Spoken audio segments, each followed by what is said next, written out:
As of MEP Works 2024, we've added into the databases section the ability to download energy plus weather data from various sources. It's not a database, it's merely the ability to download and create a portfolio of locations which you can copy into your DB/weather/EPW folder. So if we go in and take a look, what this does, this will take us to the National Energy Research Laboratory locator globally, where you can see a whole series of locations. You can zoom in, roll your mouse wheel forward and back to take the locations. So you can see here a whole series of pins representing the data from the National Energy Research Laboratory, NREL. Also, there's the other alternative source, which has a lot more data associated with it, called One Building. What I would suggest you do, because there are many, many more locations on the One Building selection, you actually look at the area of interest, then move into the One Building option, because it's split into regions and you can select the region of interest from the little pull down menu. So this will load up the pins, and you can see here you have various regions of interest that you can go and look at.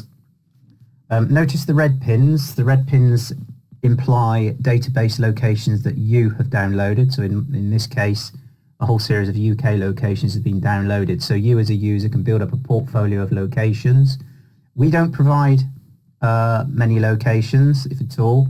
You can download them using this application, so you can build up a portfolio of locations. So effectively, to download a location, all you need to do is select the location of interest, double click on the pin, and that will then load the EPW and the DDY file. Both files need to be present in order to use the calculation methods. And then this will then put those files in the location of your software, in this case MEP Works 2024, into the DB Weather EPW folder. So it will automatically unzip the file and then enable you to use that data when you are running the calculations. So it's always best to, when moving and panning around, go to the NREL option, because there are fewer pins on the map, because obviously this is a live interface.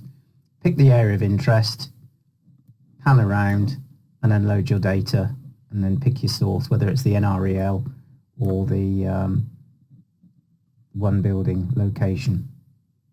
So that's basically how you can download the data. There are more videos once you're in the software on how to manipulate the data and what it's all about and how to use it.